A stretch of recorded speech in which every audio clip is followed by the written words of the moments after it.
on that day, my friend Mary Mormon and I had gone downtown to see the president, but also to look at some policemen that we thought were pretty interesting.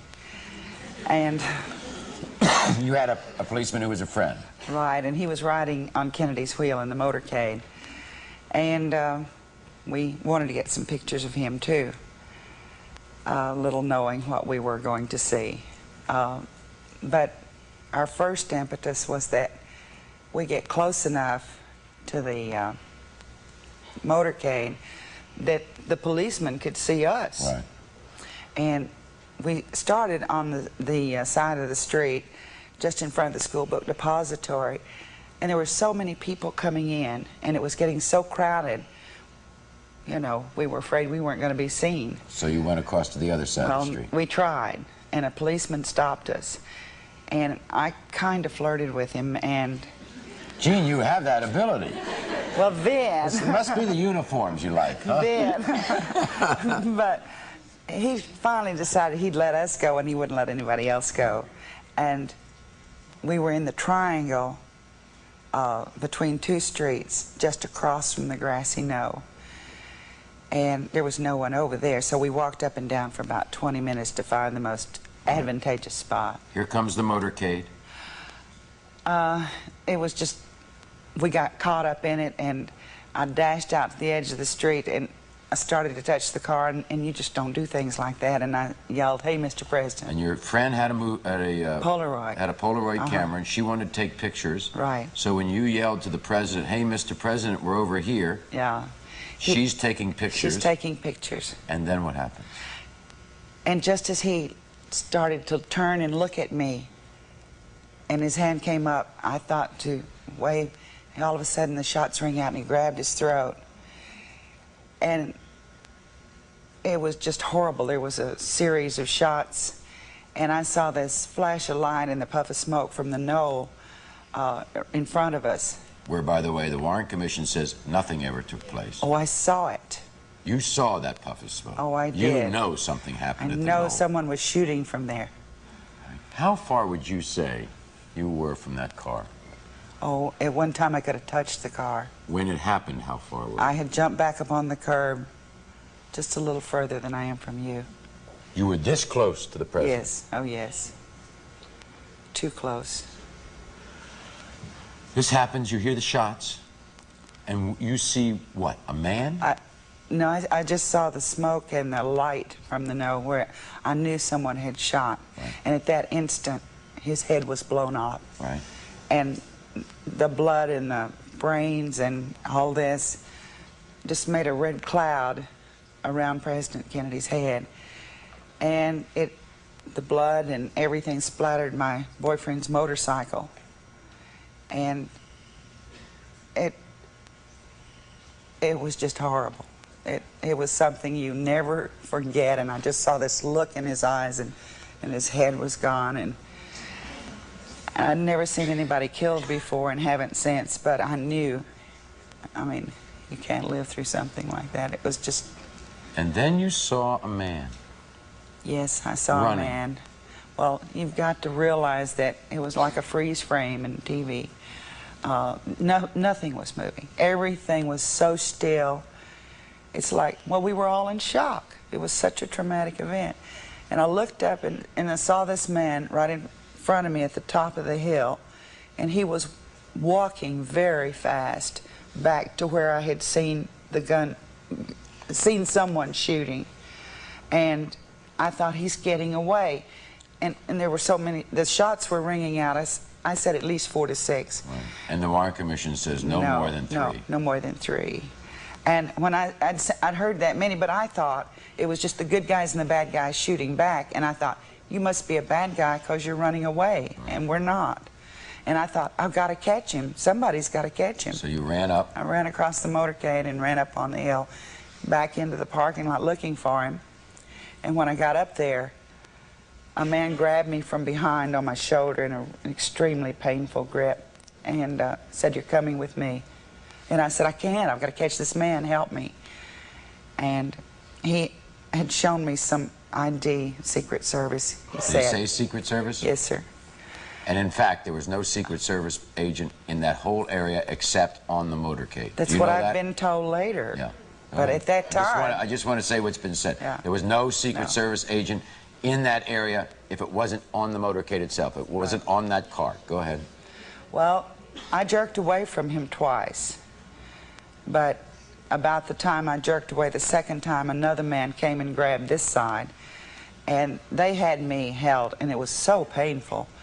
And back in those days, you didn't run your hands in a woman's pocket. And he just said, I want your pictures. And I said, I don't. How did he know you had pictures? I don't know. And I told him I didn't have any. You had taken the pictures that your girlfriend took and put them in your pocket. Yes, I was coating them with a fixative you had to do at that time. Oh, sure, I remember this, yeah. And I was putting them in my pocket so we could keep shooting. And he wanted them, and I said, I don't have any. And he just ran his hand in the correct pocket and came up with my pictures and grabbed them. So it looks like he was watching the whole time. That's what you're inferring. Sounds like it. Through that entire scene, he was watching you, waving to the president, catching his attention. Your girlfriend takes the pictures, and there's somebody watching you at all times. Somebody's watching. They take the pictures, and then what happens? Because we have to. They trundled me very fast over to. They told me to walk and act as though we were your boyfriends, and they had their arms up around me because they were holding my shoulders. And they told me to smile, and of course I was hurting so bad I told them I couldn't.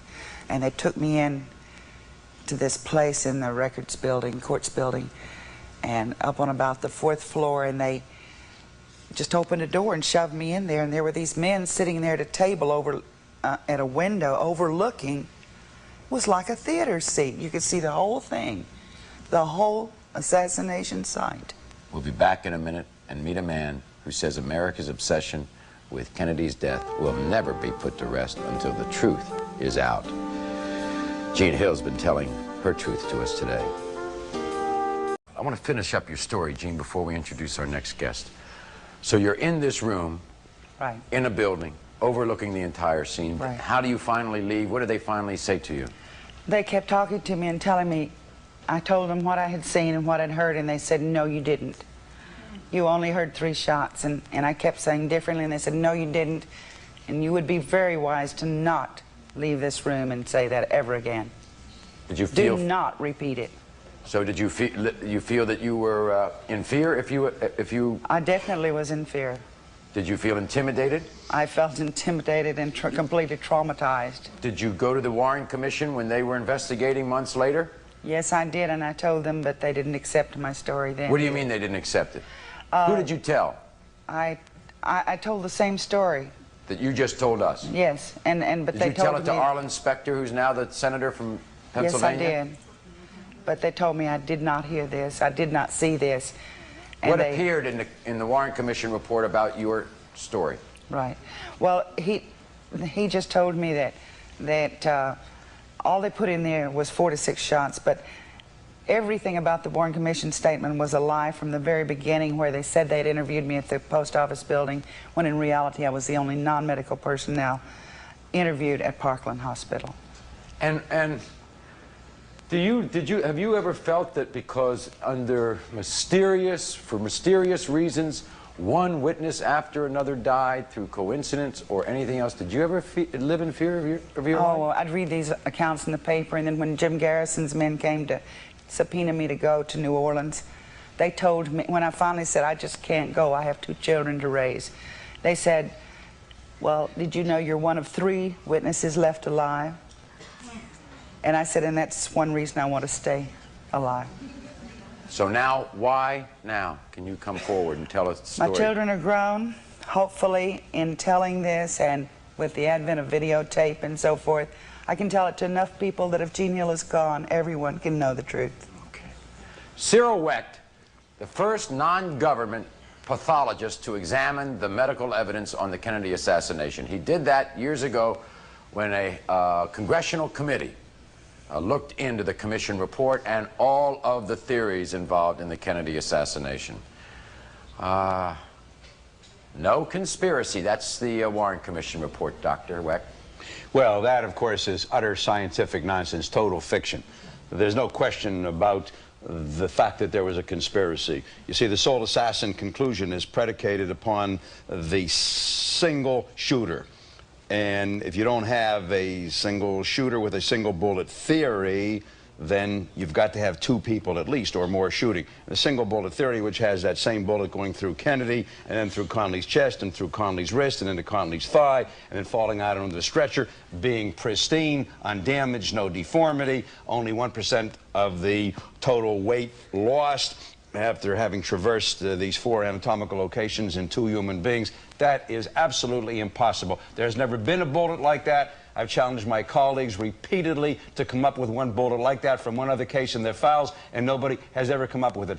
The Warren Commission had an experiment done at the Edgewood Army Arsenal in Maryland to show this. They shot through goat carcasses to simulate Governor Conley's rib fracture. They shot through human cadavers to simulate the wrist fracture in Governor Conley. All those bullets, Maury, show significant deformity. They won't repeat that experiment. I've challenged them, dared them, begged them, pleaded with them, told them I'd pay for it. They will not repeat that experiment. You have examined something that I think no one else has. The brain of President Kennedy. No, I did not examine it. It was I who first discovered that the brain was missing. It was I who told Fred Graham of the New York Times, which was the big story on August 26, 1972, that the president's brain, microscopic tissue slides, and Kodachromes of the internal chest wounds, which had been logged in April of '65, and when they did an inventory at the end of October '66, were no longer there. But it took until '72, when I was there, to show that these things were missing.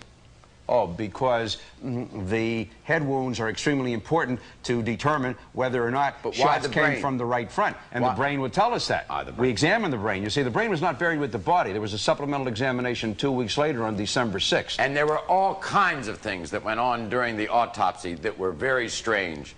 Well, yeah, what was strange to begin with was the fact that the autopsy on the President of the United States, dead as a result of gunshot fire, was being performed by people who had never done medical legal autopsies in their entire professional careers. That was just for openers. This was a domestic plot. It came from the CIA, and it used the Carlos Marcello mafia family out of New Orleans to execute a lot of things, including, most importantly, the killing of Lee Harvey Oswald by Jack Ruby. That was essential, that there never be a trial. That was key.